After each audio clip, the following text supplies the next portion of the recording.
கிறிஸ்துவுக்குள் மிகவும் பிரியமானவர்களே, கர்த்தராகிய இயேசு கிறிஸ்து நாமத்தினாலே உங்களை வாழ்த்தி வரவேற்கிறேன்.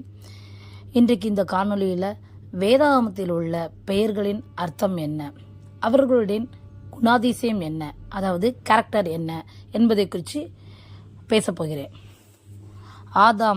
ஆதாம் என்றால் செம்மன் என்று பொருள். முதல் மனிதராக இவ்வுலகத்தில் தேவனால் மண்ணை பயன்படுத்தி அவர் படைக்கப்பட்டவர். குழந்தை பருவத்தை அறியாதவர்.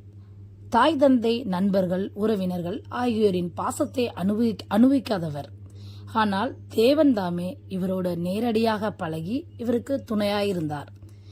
தேவன் ஏவாளை படைத்து இவரிடம் கொண்டு வந்து இவருக்கேற்ற துணையாக அளித்தார். ஆதாமோ தனக்கு யாவற்றையும் அளித்த தேவனை நேசிப்பதை விட தேவன் அளித்த தனது மனைவியை அதிகமாக நேசித்ததினால் மனைவி தந்த கனியை பெற்றுக்கொண்டு அதை உண்பது தவறு என்று அறிந்திருந்தும் துணிகரமாக அதை உண்டார். அவருடைய நட்பண்புகள், வெற்றிகள் என்னன்னு பார்க்கும்போது, தேவனுடைய சாயலாகவும் ரூபத்தின்படியும் படைக்கப்பட்டவர். அறிவில் சிறந்தவர். விலங்குகளுக்கெல்லாம் பெயரிட்டவர். தேவனோடு நெருங்கிய உறவு கொண்டிருந்தார். ஏதேனிலிருந்து துரத்தப்பட்ட பின் தேவனை விசுவாசித்து தனது மனைவிக்கு பெயரிட்டார். ஏதேனிலிருந்து வெளியேறிய பின் மனம் திரும்பினார். அவருடைய பலவீனங்கள், தோல்விகள்னா ஏவாளின் வேண்டுகளுக்கிணங்கி பாவம் செய்தது. தனது தவறு என்பதை ஒப்புக்கொள்ளாமல் மற்றவர்களை குற்றச்சாட்டுகிறார். இந்த நிகழ்வுகள்லாம் ஏதேன் தோட்டம் அதற்கு வெளியே உள்ள இடங்களில் நடைபெறுகிறது.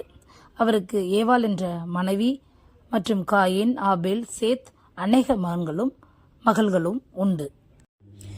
ஏவாள் என்றால் உயிருள்ள யாவருக்கும் தாய். தேவனின் படைப்புகளில் இறுதியாக ஏவாளை படைத்தார்.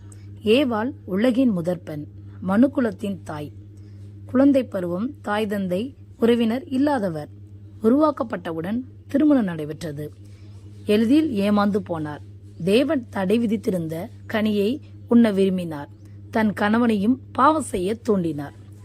அவருடைய நற்பண்புகள் மனிதனுக்கு இணையாகவும் துணையாகவும் உருவாக்கப்பட்டவர். கணவனுடன் சேர்ந்து தேவனுடன் உலாவினவர். ஏதேனிலிருந்து துரத்தப்பட்ட பின் வேதனையுடன் பிள்ளை பெற்ற போதிலும் தனது பிள்ளையை தேவன் தந்த ஈவாக ஏற்றுக்கொண்டவர். ஏதேனிலிருந்து துரத்தப்பட்ட பின் மனம் திரும்பினார்.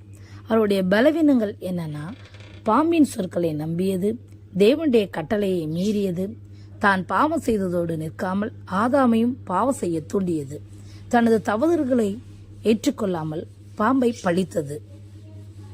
ஏவாளின் மரணத்தை பற்றி வேதத்தில் எங்கும் எழுதப்படவும் இல்லை, சொல்லப்படவும் இல்லை.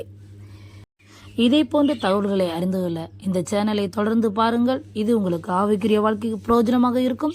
தேவன் தாம் உங்களை ஆசீர்வதிப்பாராக. ஆமென்.